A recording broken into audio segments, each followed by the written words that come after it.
Are you a football guy? Yeah. Mike McDaniel's the head coach of the Dolphins. Mm-hmm. You see him wear those Nike Off-Whites? No, I didn't. He wears Nike Off-Whites Really? on the sideline. That's good shoes to have. I got Al some. Michaels. I got a few of them. Remember Al Michaels, the broadcaster? Yeah. So he's doing the game on Friday, the Black Friday game. Yeah. And he's talking, oh, Mike McDaniels, look at him. He doesn't look like a coach. He's got, his sweats are pulled up. Meanwhile, he's got the joggers. They're pulled up. I mean, he looks hip, right? Mm-hmm. And he goes, oh, he's just got a pair of white sneakers. And then Kirk Herbstreit goes, I wouldn't say those are just white sneakers. Those are Nike Off-Whites. That's a bit of a flex right there. Right. Not regular shoes. What's your favorite pair of shoes? I don't know. That's a hard pick. It's probably gonna be in the off-white, like Travis Scott. By the way, this is how I start. Oh. We're going. Okay. We're going. Let's do it. You ready to go? I'm ready. You mentioned Travis Scott. Are you going to see him? Well, no. Are we going to be on the road when he's here? Oh, he's coming here? He's coming here in late December. Is that something you would do? If you're around? If we here, yeah. Have you ever seen him? Yeah, plenty of time. Really? Yeah. What was the coolest place you saw him? What was the best show? I seen him in Houston, in Texas. That's where he's from. Yeah. And he did like a concert out there, so it was cool. Okay. Who's your ultimate guy you'd like to see? NBA YoungBoy. Yeah. I hear a lot of people talk about him. Oh yeah. Young guy, right? Yeah. Where's he from? Louisiana. Oh, okay. Louisiana, where you went to school. Have you ever met him? Nah. All right. So you want to see him? I mean, I wouldn't mind. There's a lot of cool, you can see big name acts play small venues here in Brooklyn. Right. Yeah. Especially the Barclays. I just went to the Rod Wave concert a few days ago. Who was that? Like Who did a you week see? ago. Who did you see? I'm sorry. Rod Wave. He came out here and performed at the Barclays, so it was cool. We were doing the game last night, and Mikal Bridges came over doing an interview with us on radio after the game, and it was Wale there last night? Wale, yeah, he was. Interrupted our conversation. He did. Like, Mikal had to stop to say hello to Wale, and Capper got a little... He was like, wow. I'm like, that's Wale. We got to let him say hello to Wale. I think he got a jersey. He's a legend for sure. That's probably cool though. You get to see some of these guys that you admire. Being an NBA star. It's like the musicians want to be NBA players. NBA players want to be like rock stars. Right. All time. What's your all time music? Like if you're gonna, you can listen to anything. What are you listening to? Like probably old school R&B and and rap of course. So. Yeah. How old school are you talking about? Because you're a young guy. Yeah, I'm young, but I'm an old soul. So. Like, are you listening to the Temptations, or are you listening? Yeah, the Temptations, the Isley Brothers. Nice. My list goes deep when it goes back to R&B. So. That's great, man. That should be like that. That should be like that. Let's get into your story a little bit. The Nets sign you, and I'm thinking, here's another power forward, a big, and then I'm watching the preseason, and they're using you as a point forward. You're bringing the ball up. And then I kind of went and talked to some of the Nets people, and they said, no, we saw that. We kind of saw that at LSU, where we projected him that he could be that kind of player. How did you view your game and in college and how it would translate to the NBA?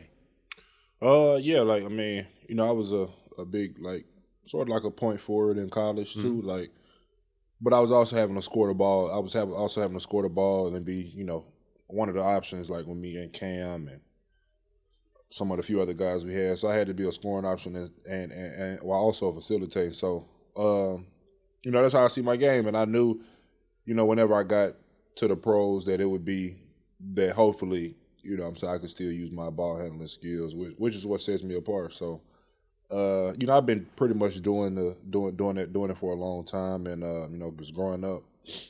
I told this story before. Just growing up, my dad used to coach me. My dad was my coach pretty much all the way through middle school and stuff. So he never let another coach put me at the big or at the 5, and just because I was always the tallest kid. I was going to say, were you always tall? Yeah, I was always the tallest kid. So whenever you playing rec ball and stuff like that, coaches want to put you at the big. So. But my dad, he knew, I was just keep working on my ball handling and keep working on that. So, I think that's why I'm so comfortable doing it now. You mentioned Cam. That's Cam Thomas. He was your teammate at LSU. You mentioned your dad coaching you. This is in Alabama, right? You grew up in Birmingham, Right. Alabama. But what people also may know or not know, your brother Christian, 9 years older than you, was a player at Indiana. So were you working on that ball handling, playing with Christian in the driveway, who was 9 years older than you? But what I understand is never really took it easy on you in the driveway. Right, yeah. Nah, I mean, like you said, like I was working on it with him. I would be in Bloomington all the time, just through my sixth grade and through 8th grade, and I would be in Bloomington all the time, just watching him and running up behind him and going into practice gym and just working on my game by myself, working with my dad. And so, I knew, this is what I wanted to do. So, so that's how. Yeah, I saw a picture of you as a middle schooler or whatever in Indiana at their arena there, and you got the full red and white warm-ups on, and your brother was a great player there. Great memories. Tom Crean was the head coach there, I believe, at the time. That must have been really fun. Yeah, man. It was.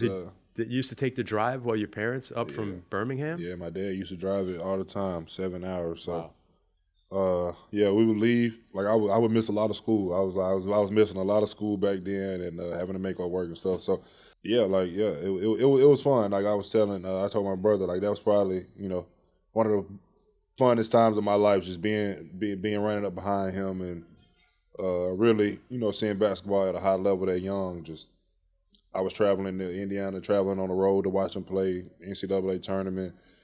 So I've pretty been around it for a long time. So. Yeah. You're just the little kid hanging around, but you were soaking it all in, right? Yeah, soaking it all in. And I used to be I did one game there one time. I remember they were playing Kentucky. John Wall was playing for Kentucky, and I did a game there. Such a great place to experience basketball. Were you there for that? Yeah, I was there, yeah. That's right. Your brother was on that team. Your brother had one of the great, a famous shot, maybe not against that Kentucky team. It was against the national championship. Not with Anthony Davis and Anthony Davis team. Their only loss. Yeah. That knocked them out of the tournament. And they beat them again. Kentucky ended up beating them again in the Sweet 16. Okay, that's right. And that was the Watt shot, right? Your brother for Watford. So were you there for that game? I was, yeah. Yep. That must have been a crazy. Yeah, that was crazy. What was the party like after that one? I just remember, man, we stayed at the gym so long, and there were so many people. That was, probably the biggest shot in Indiana history. So, I just remember that was a crazy time, and I remember after we went to go eat, and everybody's just waiting on him, and and everybody just wanting to see him, and I think I was I might have been 10 at the time, because that was in 2012. So I was 10 or 11 at the time. Yeah. So I was just like, wow, I know my brother just hit a big shot, and still get talked about to this day. So yeah, still. And I want to get into your family, how close you are with your brother. You got a great family of athletes, right? Your sister was also a volleyball player, Sanford, right? But you're 9 years older than your brother. A lot of times siblings won't be close, that are that far apart in age, but that's not the case with you guys, right? You're very close. Yeah, we're close. I was actually just having a conversation with my brother, because my dad had me a little late. He had me, when he was about 36, 37, and I'm like, they had me because my brother was begging for me. My brother wanted my parents to have another baby, so yeah, it was big. We were close, man. Just growing up, always together. All my friends were his friends. I didn't have really too many friends my age, and all of his boys were my boys, and he was just always around me. So I sort of grew up fast, and I was pretty much mature for my age. Whether I was 8, if I was 8, I was acting like I was 12. If I was 12, I was acting like I was 17 already. So yeah, well, you got to grow up quick when you're a high level prospect and stuff. Yeah, just having an older brother, having an older sister. So we all close. What was besides basketball, what was something that you guys enjoyed doing together when you were young? Could you, when you're so far apart in age? Yeah, we're just always together. I honestly I remember just following him everywhere through AAU. So it was a lot of traveling and stuff we were having to do as a family. Just following him through AAU, following my sister behind her volleyball tournaments. My parents were never your sister, Ed, you turn me, you can stay here. You know what I'm saying? No, you want to come, right? Yeah, so you I want to had go and experience it. stuff like that. So, You were the little guy probably that had the basketball in his hands, and when there was a timeout, you go run on the floor and start playing. That right? was me. That was me. So that was me. So yeah, it was fun growing up, and I think just we've been close. So And you end up going through very similar experiences on draft day because you're after your freshman year at LSU, you have a great freshman year at LSU. You kind of test the waters. You pull out of the draft. You go back for a second year, and then you go into the draft full bore. You hire an agent. You have a big event set up there in Birmingham, right, to watch the draft, and you don't get drafted. And this is echoes of what happened to your brother. Right. He went through the exact same thing. What did you remember about your brother going through it? And what was going through your mind now when you found yourself in a similar situation? It was literally, almost the exact same because, he had a family gathering at our house and, everybody was upstairs just watching the draft. And, I just remember, pick after pick after pick and, not knowing, if he was going to get called. And, later as the draft went on, we pretty much knew that he wasn't. So, just having him go through all the emotions and seeing him, obviously upset, that he didn't get drafted. So, from there on, like I knew that I wanted to do it and I wanted to get drafted, but coming around on my year and it was almost the same, and it was a big event, and that's how it was. Well, you were very young when your brother was going through it, though. Did you kind of understand the emotional impact of it at the time? I did because it's I knew how hard he worked, and I knew what he wanted. I like I said, I was young, but I knew, I knew my brother wanted to go. My brother wanted to get drafted, and have that moment, and so I was hurt for him, and I remember him just going through the emotions, crying and stuff like that. Just disappointed in it, but and that's how it was with mine. So when my time came around, it was almost like deja vu. So, but you had him next to you, right? I had him next to me, yeah, so that had to be comforting. Yeah, it was comforting. So, what I'm saying, he was just in my ear during the draft, and just throughout my whole college career, we were talking about it, and that was the main goal. But I'm glad it went that way. He bounced around the G League a little bit. Never really got a chance to play in the NBA. I don't think did he ever play an NBA game? No. Yeah, but you don't get drafted. But then I think you realize the business of it is that, especially if you're going to go late in the second round, it's not necessarily a bad thing not to get drafted, as long as somebody comes in and signs you. Absolutely. I know the Nets had a little interest in drafting you. I just knew the situation. I remember talking to my agent, and the Nets had like the 59th pick, and I was telling my brother, like, I want to hear my name called, like, it's what I've been dreamed of, and it wasn't the right situation. It was but you don't want it to be, though, a negative thing where you go to a team and it's not the right spot for you. So we was, had that conversation. I think it was like it might have been at like pick 56, and we were talking about it, and we ultimately was like, nah, we just gonna go. Well, it wasn't a place probably where young guys are going to come in and develop at that time. So Right.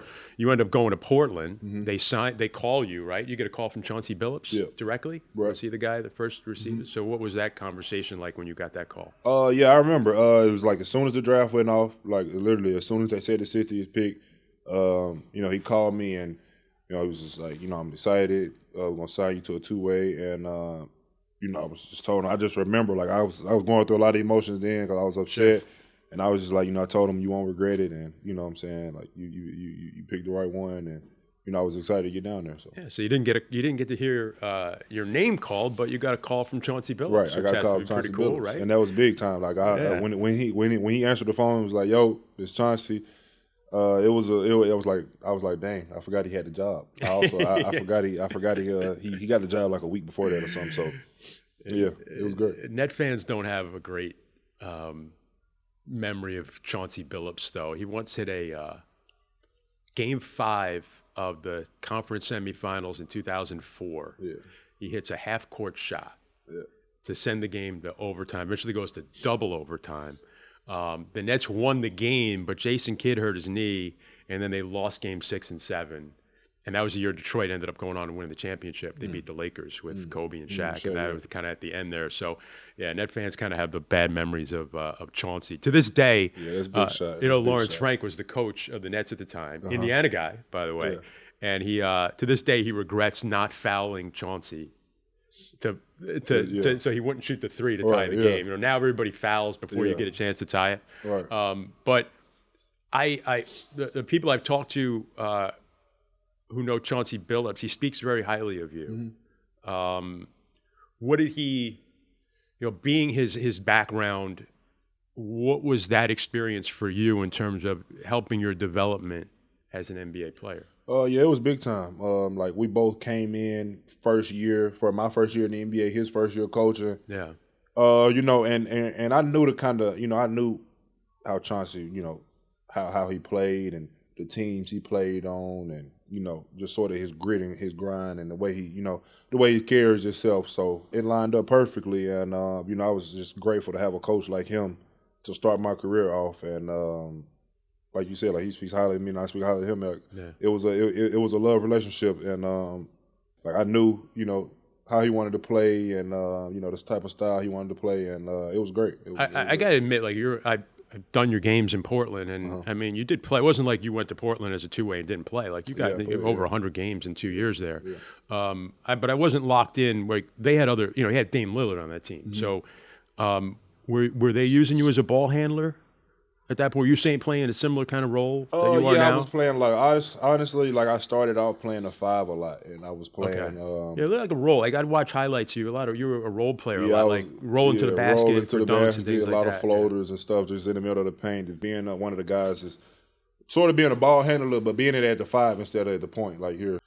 And he knows, we talk about it all the time. Like he knows that I just knew that was my way to get on the floor. He knew I didn't want to play the five. And, I just knew that was my quickest way to get on the floor is having to change my game a little bit, but also still being comfortable enough to make plays, be off the dribble and, get people involved. So it ended up working out. And, my rookie year was, I got a two-way, got a chance to get an opportunity to play, and some things happened with the team, and I got signed to a standing contract in like January or right after All-Star break. And like you said, like I finished the season strong, and then came into my second year and pretty much had a spot. You mentioned your floater. You got like a little nifty floater game and stuff. Is that just instinct for you? How did you work on that? Yeah, obviously it's all about knowing yourself. You know what I'm saying? Like, just me being a guy I don't really dunk on people too much. We'll get back to that in a second. Go on with your floater. I'll get back to that. I don't really play above the rim like that, so I can, but I just sort of found that touch shot in the middle of the paint, and it's just a shot I've been comfortable with since high school. Honestly, with me, not being the most athletic, you just got to find different ways to finish around the rim as if I'm a guard. So. Whenever I'm working on my game, I work on all kind of finishes and all kind of floaters and stuff. So, yeah, I'm pretty comfortable with it. And there's something, though, when you're in a game, like when you're a kid growing up, like you could tell, take a player like Mikal Bridges. You could just see that left side of the lane, falling back into the left, shooting it with his right hand, extended. Like he does it so much, and it's such a hard shot, but he always makes it. And he always goes to it. He's just trying to get to that spot. I even know, like, if you're a kid, you go out to the playground, there's always like a little sweet spot, where is that, was that, you were a kid growing up, is that the little floater in the lane? Like, is that your sweet spot you were trying to get to all the time? No, I would think, I say it started around like high school. I started working on it a lot, and it was me and one of my coaches, who was at my high school, Dave Good. We would just work on like a lot of like touch shots, just a lot of touch shots, and just stuff that'll translate to the next level. Like I knew, in high school I was dunking on people and stuff, so I knew I wasn't, I wasn't pretty much going to be doing that at college and in the pro. So we was just working on like a lot of finishes, a lot of touch shots, and I just became so comfortable with it to now, I can do it off the dribble, I can do it off the catch, I can do it. Like you said, like with Mikal, he goes left and hits his fadeaway. I feel like, I can go left and shoot the floater. I can shoot it with one hand. Yeah. So, it's all about what you're comfortable with. You said you don't really dunk on people, but I think one of the highlights of the year this year ended up not counting because you got called for an offensive foul, which I'm still not sure about. But you dunked on P.J. Tucker. It was pretty spectacular, but it didn't count. Yeah. But you remember that play? What do you recall about that play? I remember Coach just drew the play up, and I actually ended up breaking the play off because I noticed I could get downhill, and I knew he was there late, and it was one of those moments to where I seen him. He got there a little late, and I just tried to make a play, and you probably knew he wasn't gonna. Yeah, I mean, I knew he wasn't going to block it. So yeah, he's going to try and take the charge. Right. So I just wanted to go up, finish strong, and you did. Like I said, like every now and then you'll see me catch it. I think the official got fooled because normally they're looking to see, where does the gather, but you had it. If I remember, you palmed it and you had it out, right? So there was no real where you're gathering it to come up. So you palmed it, and he took the charge. But that's what him and guys like Kyle Lowry, Kevin Love, that's what they do. They'll jump in front of you. It was a good play. Good play, highlight play. You mentioned Cam Thomas. You played with him at LSU. He kind of, I don't want to say took everybody by surprise because I think we saw it last year with his ability to score. Yeah. But you played 1 year with him because he was only there for 1 year at LSU. What did you think when you saw Cam this year as his teammate? And you see him scoring the way he was early on in the year. What was it, going back to thinking about his LSU days? I'm just not honestly, and I just wasn't not surprised at all by what he does now. Like he's a very special talent, when it comes to scoring the ball and putting the ball in the hole. That's what he does, and it's a few people in the league that that has the ability to score the ball like he does, and I think I think he can score with the best of them. And like I said, I've been seeing it. Like I remember when Cam came to LSU in the summer or came to LSU for his official visit, and I remember him just working on his game. Wow, he was just on the other end working on his game in a full sweat with one of our coaches, Corey Vincent. Corey Vincent, who was at LSU with me my freshman year. Oh, okay. So I just remember him working out with Corey at the end of on the other side of the court, and he's working on his game. He's working on all kind of step backs and stuff, and I actually I played him in high school when he was with Boo Williams. We were in Atlanta. I played him in high school, and damn, man, I don't know this kid. This kid getting buckets. He out here getting buckets. So damn, he hitting fadeaways. He wear 24. He wear Kobe's. He shoots all kind of fadeaways, pivots. I'm like, damn, I know this kid. So I end up doing my research on him and end up knowing who he is. Fast forward, I see him. We get him at LSU and. I come back for my second year, and he's me and him are we're on the same team. So now it's just good to see him now growing. I see his game growing. He's way more efficient than he was in college. He knows how to score even better than he did in college, and it's great to see him. It's great to see. Yeah, and how was when you played at LSU? Did you have a good chemistry with him? Yeah, we did. Starting off, me coming back for my second year, his freshman year, some of the shots and stuff he would take, I'd be like, damn, he ended up making them. He ended up making them. And he might shoot. That's a bad shot, but I'd be like, damn, that's a bad shot, but he ended up making it. And over the consistent basis, he ended up making them. And I think, our chemistry had gotten so good towards the end of the season. We honestly should have went farther than we did, but our chemistry had gotten good. It was good, and he was scoring, and I would find him in his spots, and he would find me in mine, and we had that trust, so it was good. Is he still? Was he always as quiet as he is? He was way quieter at LSU. He was all about business. He was all locked in. So it's good to see him now. A little bit loosened up, and sure, he jokes around, and that's my dog. That because I think he gets a little there's a misinterpreted. His personality, when you're so laid back. Yeah, he's for sure. A lot of people think, he's all to himself and always worried about himself. But nah, man, Cam, I knew from day one when he stepped on campus, I knew he was about business, and he had one thing on his mind, and that was to get here, which is where he is right now. Yeah. Let's go back a little further for you. We talked about your brother and your relationship. You talked about your parents and your family. There was another very important person in your life, your uncle. Yeah. They call him Uncle Kid, right? Tell me about Uncle Kid. Man, that's my guy. Rest in peace to him.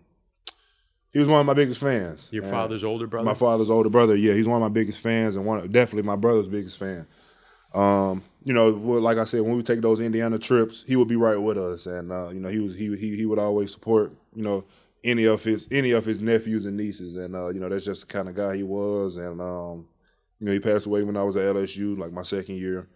So but we would always talk about me getting here, and he was always excited he was super excited when I was a McDonald's All-American. That was one of the biggest things he wanted to see me come out of high school and do. So that's my guy, and that I miss him. And he liked to hold court, right? He liked to sit with his friends and brag about his nephews. Oh yeah, that's what he does. That's what he does. He sit under the tree back in Adamsville, Alabama. Used to go sit under the tree and just brag about his nephews and nieces, and that's what he got his joy off of.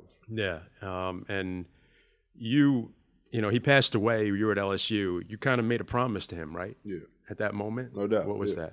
That I would do everything we talked about, and that I would make it, and I would, sort of just keep his name alive. So that was, I looked at him in his casket and promised him that. So I feel like I'm doing a pretty good job, and I know he's proud of me. It sounds a lot like if you might experience a guy in Brooklyn, kind of hanging out in little local place, talking about his nephews, bragging about them, that was big personality. Yeah, that was his thing, man. And I wish he was here so everybody could sit here. He'll have a whole room laughing. So, well, I say, man, I'm sure he's watching over you. Yeah, no doubt. And that inspires you to keep going. You write it on your sneakers, right? War games. Well, that's great, and it's a nice story. Yeah. Speaking of, you're from Birmingham, Alabama. Now you're in Brooklyn. Right. Birmingham's a real famous city. Civil rights movement, things like that. Is that palpable when you're there? Is that something that it's part of you when you're from Birmingham? Yeah. I mean, the history of it. Like, it was way before I was born. So, but the history of it and what Birmingham's known for. Yeah, that's just me being from Birmingham. We don't really like talk about it too much, but we know the history of it. So and how do you like living in Brooklyn right now? I like it, man. I like it. I'm starting to get more comfortable. I just moved in an apartment not too long ago, so I'm starting to love it here now. So your brother spending time with you here? Mm-hmm. Yeah, he's here right now. Oh, that's great. It's good to have him around, I'm sure. Yeah. My whole family's here. So. Oh, that's excellent. Yeah. Well, they used to drive up to see you guys play college. I'm sure it was going to be the same thing when you get in the pros. Yeah, they're not driving up. You're not driving up now. My dad got a little better. Yeah, my dad. My dad getting he a little older now. He just turned 60 yesterday. So. You weren't a LSU. You're bringing Alabama. They don't have a lot of pro sport. The pro sports is like University of Alabama, right? Yeah, there. Absolutely, and then, how'd they let you get out of the state? It was my decision. Okay, it was my decision. Did you not want to stay? Was that something you could have done? Yeah, it was something I could have did. It was something I could have done, and they went through a coaching change. Like Avery Johnson was one of the he was former net coach. Yep, former net coach. He was one of the first. He was the first person to ever offer me a scholarship, and getting closer to decision time. I knew I had to make a decision between, LSU, Alabama, I think it was Memphis and Indiana. Indiana, right? That probably had to pull at you a little bit too. Yeah, Indiana. A little bit. Yeah. Little Tom Crean wasn't there anymore. Yeah, Tom Crean wasn't there, and but yeah, back to the Alabama story. It's a lot of people that I'm glad we're talking about this because Avery Johnson ends up getting fired. He ends up getting fired probably 2 weeks before my decision date, and I remember Nate Oates getting the coaching. He came to see me, and I just knew I didn't really know. I didn't really know him, and it was just too fishy. So I just decided to go to LSU, and honestly, it was the best thing I could have did. So you were a 2-time Alabama State Player of the Year, going to LSU. Yeah. That's That's a little statement right there. Yeah, I get a lot of hate. I get a lot of hate about that still to this day, but it's all good, right. It all worked out. Yeah. And did you like professional sports at the time? Because I'm saying there's no NFL team, there's no baseball team, there's no basketball team. Who did you root for as a kid? Did you follow pro sports?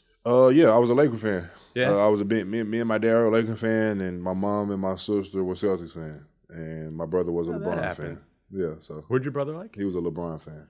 Wherever LeBron was. Wherever LeBron was. When he was in Cleveland at the time. So it was sort of divided household.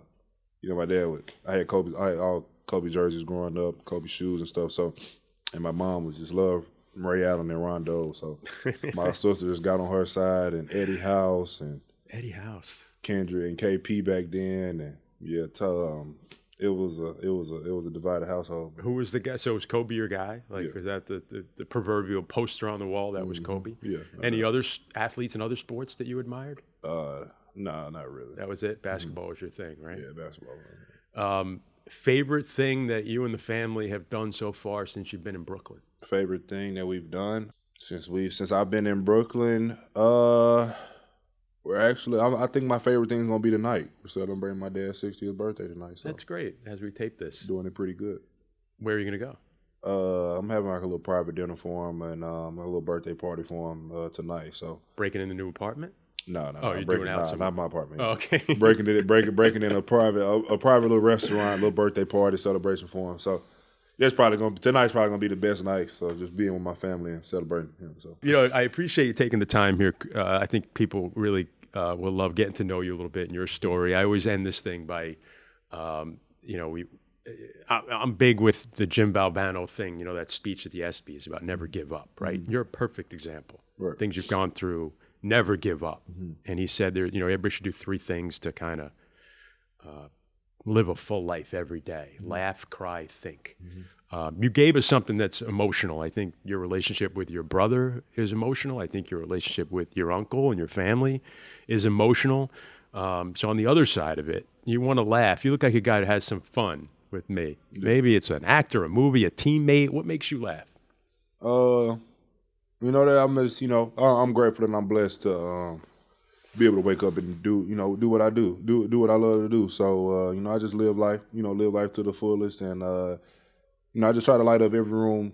My dad said I got the ability to light up every room that I walk in, just with my personality. And, I just carry that with me. And I know, that's what makes me different and what makes me, sort of special at some point. So you lit up this room. Man, and that's a great skill, man. I appreciate it. That's a great something to have. And the other thing I said, the think part, give them something people to think about. I always say, if you could put something on that marquee at Barclays Center, that Oculus outside, the video board, that kind of sums up Trendon Watford, what would that be, you think?